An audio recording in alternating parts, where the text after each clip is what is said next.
If the topic of the PlayStation 2 days ever comes up, the first game that will always come to mind is Onimusha, which still today remains one of my favourite series Capcom ever released. When I heard that a HD remaster of the first game was coming to Steam, I was eager to journey down the road of nostalgia to the days of being a teenager. But will it be happy memories of days long gone, or is it going to be a crushing realisation that Onimusha is not the brilliance that I've always thought it was? Let's find out.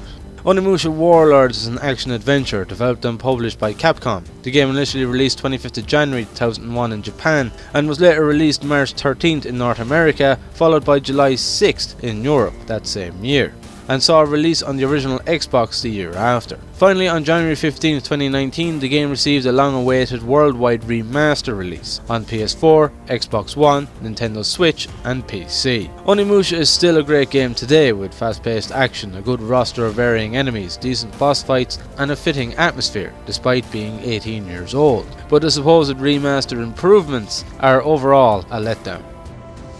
Onimusha takes place in Japan during the Sengoku period, where Nobunaga Oda is on his conquest to unify Japan. But during battle, Nobunaga is struck down by an arrow that pierces through his neck. After battle, Samurai Samanosuke Akachi receives a letter from his cousin Princess Yuki, who expresses concern over disappearing servants at her castle. Samanosuke, along with his assistant Kaede, a ninja, makes their way to the castle to find it under attack by demonic forces. Not long after arriving at the outskirts of the castle, Samanosuke is defeated by a huge demon. It is then that he is granted powers in the form of a gauntlet that absorbs the souls of demons from the mystical Oni clan, an ancient demonic clan of ogres that present themselves in spirit form. With his newfound powers, Samanosuke is able to defeat the demons and absorb their souls to further increase his abilities. It isn't long, however, before he realizes the one responsible for the demonic invasion is no other than a resurrected Nobunaga, who made a pact with the demons in order to live again. And so Samanosuke sets out to save his cousin and put an end to Nobunaga and his demonic army. The plot to Onimusha is well written and provides plenty of lore and backstory into the demons and humanity's history with them, often told through finding diaries and books. The plot itself is well paced, never being too long before it progresses, while also keeping you gripped by drip feeding you little pieces of information bit by bit. At the very beginning of the game, things are extremely slow, with a long intro video that is actually out of sync with the sound, along with a number of other cutscenes in quick succession after it, requiring patience. But once the game gets going, things speed up and the gameplay really starts to take the spotlight. The characters themselves are reasonably well designed and written, though do tend to lack any real unique personality. Samanosuke is a bit cliché in how he is portrayed, with his general quiet yet strong and honourable demeanour and lines like "I will destroy all the demons and save the princess," while Kaede doesn't really come across as the ninja type she is designed to be. The voice acting is typical of its time, with alright acting, but at times it comes across quite painful. Overall, the writing is well done, the plot and lore are interesting and keeps you gripped from beginning to end, while the characters are satisfactory, even if a bit cliché and occasionally grinding with the acting. So if you're looking for a good plot and can bear the occasional poor voice acting and some average character writing, then Onimusha will certainly provide it. The best way to describe the gameplay of Onimusha would be that it is a more action-orientated Resident Evil, minus the inventory management and limited saves, while keeping the fixed camera viewpoint. The majority of the game involves slaying demons, but along the way you will need to solve puzzles and find keys to unlock new areas that were previously unavailable to you. The combat of Onimusha consists primarily of timing attacks and blocking and dodging enemies. While locked onto a target, the player can move Samanosuke around the enemy or make him do a dash backwards or to the side, an essential movement to get to grips with for more powerful monsters whose attacks can't be blocked. For weaker enemies, you can simply hold down the block button, causing them to bounce back, open for a quick attack. If you knock down an enemy, you can then stab them, instantly killing them, an easy task when facing weaker enemies, but much more difficult against bigger and tougher ones. About 90% of the game revolves around this style of combat. When compared to the standards of melee combat set by the likes of Dark Souls, yes, it is very dated and repetitive. But at the end of the day, this is a re-release of an 18-year-old game, not a remake, so it is to be expected. Despite it being dated, there is still fun to be had. While it lacks the complexity of modern games, the simplicity of the combat is a nice change that keeps the pace of the game fast and flowing. Occasionally when facing bigger enemies, you can collide attacks, causing both you and the enemy to struggle against each other. Whoever wins the struggle will leave the other open for attack. It doesn't add a whole lot to the combat, but it is a nice little touch that adds a bit of realism. At certain points in the game, the player will switch control between Samanosuke and Kaede, which generally changes up how the combat works. While controlling Kaede, the tactics required in combat are very different, where players need to use a more hit and run technique. To help when facing enemies, Kaede can kick enemies just like Samanosuke can, but can also perform backflips to avoid attacks and jump over enemies' heads, leaving them open for a quick attack in the back. Some weaker enemies, when approached from behind, can have their throats cut, instantly killing them. Unlike when playing as Samanosuke, Kaede cannot use magic powers, resulting in no souls to absorb. The switching between Samanosuke and Kaede changes up the gameplay, and how the combat plays out throughout the game on a regular enough basis that neither get the chance to become stale. Melee combat makes up for the most of the game, but occasionally you will need to use ranged combat to attack enemies that are above you. Samanosuke uses a bow and arrow, and later on a matchlock and bullets, while Kaede uses throwing knives. These ranged combat moments don't really add anything to the overall gameplay, but getting a shot at those arsehole archers sitting at the top of the roof firing arrows at you thinking they're safe is a most satisfying moment as they fall and crumble. Along with the standard moves, Samanosuke can also use magic attacks that are associated with the demonic weapon he is using. These demonic weapons come in three forms: lightning, fire and wind, and each have their own strengths and weaknesses. The fire sword is slow but stronger of the three. The wind double-bladed weapon is faster but weaker than the rest, while the lightning sword is the middle weapon. This makes them exceptionally good for specific situations, with the lightning sword being good as the workhorse for weaker enemies, while the wind blades are good for enemies with high blocking skills, and the fire blade for slower but stronger enemies. Each weapon's magic attack is different too. The lightning sword causes Samanosuke to repeatedly slash an enemy numerous times before doing a massive leap attack, sending a lightning bolt upon the enemy. Any enemy that goes near it while the attack is being performed will be shocked and knocked back. The fire sword dashes out a large flame, incinerating or knocking down any enemies within its reach. And finally, the wind blade causes a massive whirlwind, damaging anything that gets caught in it. Each of the weapons need blue souls to use their magic powers, which are obtained from killing demons, but are very limited, resulting in you needing to be tactical when using them. The three demon weapons and their powers add a layer of depth to the combat that otherwise would be missing, making players figure out and choose what weapons are best suited against various enemies and situations, and each of them is an absolute joy to use and experiment with. Overall, the combat of Onimusha is old and dated, with its very simplistic tactics, often being hit, dodge or block, and only a handful of weapons to use. But while that may be the case, there is a huge amount of fun to be had with the game's combat. It is fast paced, tactical on a basic level, and with a constant array of new enemies being introduced as the game progresses, never does the combat feel repetitive. Despite its outdatedness, it is something that would be unfair for me to judge the game for. After all, as I previously said, this is a re-release, not a remake.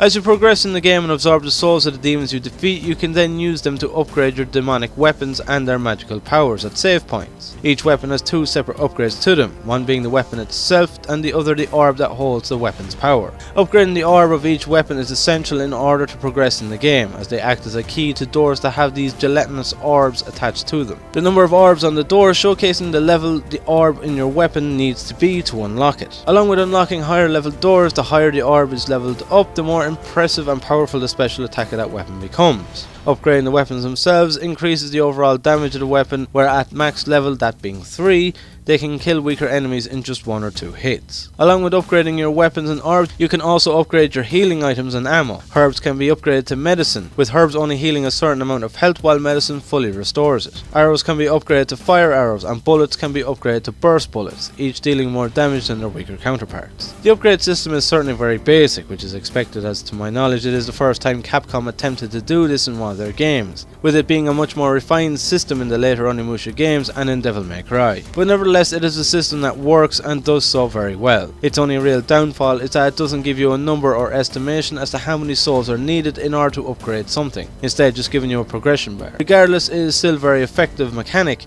that really adds to the overall depth of the game. Then there are the puzzles of the game, which generally consist of number locks or finding the right combination of phrases from collected books. The number locks are attached to specific chests, some of which are needed to progress in the game. How these work are that you can rotate the numbers a specific number of times, and within that limit you must align the numbers up as the lock shows. The further in the game you progress, the more difficult these combinations are. As for the phrases puzzles, they are needed to unlock specific chests found throughout the game. When you go to open these chests, you are given a phrase and you must translate that phrase through the books that you have found and give the correct symbols in order to open the chest. These chests and their puzzles are completely optional, but seeking them out and unlocking them greatly helps helps you by giving you items that increase your health and magic bars. Aside from those, the puzzles generally revolve around finding specific items that need to be used on a specific thing, or finding certain coloured keys to unlock their respective doors. Nothing out of the ordinary for Capcom. But of what unique puzzles there are for Onimusha, they are relatively easy, never leaving you stuck for any length of time before being able to continue on your way. They are a nice distraction from the rest of the game and help keep the overall gameplay from being nothing more than repetitive mindless action, giving brief moments of rest before getting back into the fray again.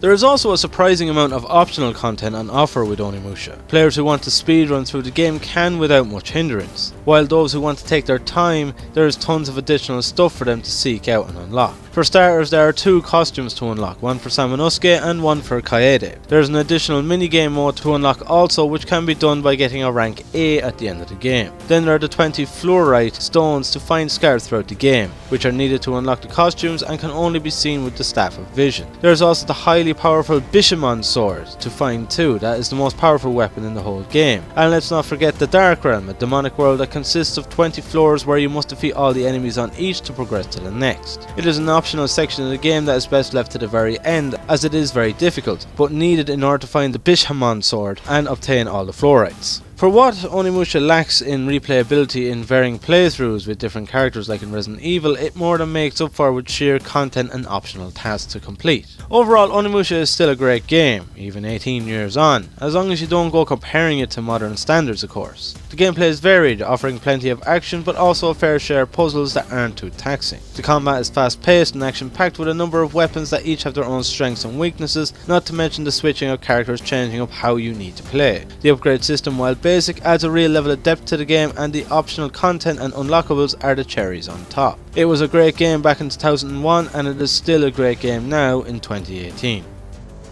The atmosphere of Onimusha has always been great, offering an at times dark, almost Resident Evil Spencer Mansion theme, but with a very Japanese vibe throughout to fit it in with the setting. But there are moments of much faster and more upbeat tones throughout to suit the circumstances. In the original game there were faster paced moments, such as the track Samanosuke's theme, but the remastered edition has had a soundtrack change, and one that isn't necessarily for the better. A lot of the more noticeable and outstanding tracks of the original game are no longer present, or at the very least changed to be near unrecognisable. Tracks which fitted the fast-paced mood of specific moments throughout the game. The new soundtrack tends to lean more towards horror and ambience than the original, which switched between horror and more action-oriented atmosphere music that went well with the gameplay. Overall, the atmosphere of the remastered edition is well done. It sounds great and fits in with the various scenarios throughout the game, but it is missing some of the charm and faster-paced tracks that were present and fitting in the original version of the game.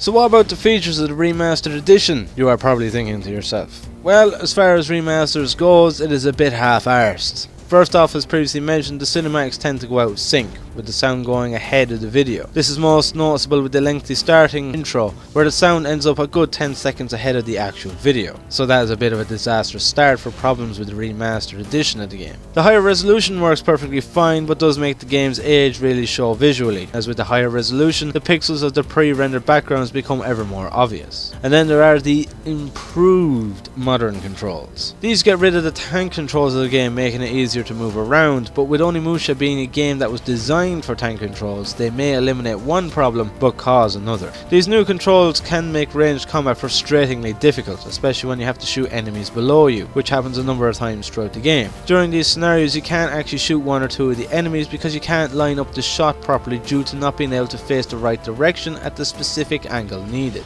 This forces you to need the tank controls in order to successfully kill these enemies. It isn't so bad in more open areas, but more constrictive areas are near impossible to take perfect aim. Along with that, the default controls are utter bollocks, and while you can make your personal changes to the key bindings, you are limited to what keys you can bind to. At default, the movement keys are WASD, special attack is C, the action button is B, and to absorb souls you press V, along with the spacebar for block, left mouse to attack, and right mouse for locking on target. And finally P to pause, I for inventory, and M for map. I ended up changing the action key to E and absorbing souls key to F. I would have moved the map to tab, pause to escape, and target locking to shift, but the binding only allows for the center of the keyboard and the arrow keys, which is just illogical. So it is definitely a half-arsed controlled setup. After that, there is next to no PC options. that while making no difference to me personally, it will be very disappointing and frustrating to PC gamers who like to have options available to them, therefore making the game more of a half-assed port to PC as opposed to a proper remaster with PC in mind. As far as remasters go, Onimusha Remastered is a bit of a crappy version of an otherwise great game that, while not as popular as most of Capcom's other titles, will nevertheless always be a classic. This remastered version does the bare minimum, especially as a PC port. The only thing that redeems it is the fact that you can now play this classic title on modern systems as opposed to needing a PS2. And for what little has actually been done to the PC version of the game, Capcom has some nerve charging €20 for what is essentially just an 18-year-old game that runs on modern machines. I think an asking price of €10 would be much fairer, but that would be too cheap for a AAA company. I enjoyed my time revisiting the world of Onimusha and getting to replay one of my favourite games of the PS2 era, but I can't say it was worth the money I paid for it. And with that, I give Onimusha Warlords Remastered a 6 out of 10. My last hope of my €20 spent on this remaster is that it may be a part of what leads to Capcom revitalising this much neglected series. Be it a sequel or a complete remake, I don't really care as long as it is Onimusha. And with the format Capcom have been using these past few years between Resident Evil and Devil May Cry remasters, a Resident Evil 2 remake and Devil May Cry sequel, it feels Capcom are testing the waters with Onimusha right now. Hopefully there is enough interest in this Onimusha remaster that Capcom deem it worthy to dust off and give the series the rebirth it deserves, but only then could I say I'm perfectly happy with my €20 purchase.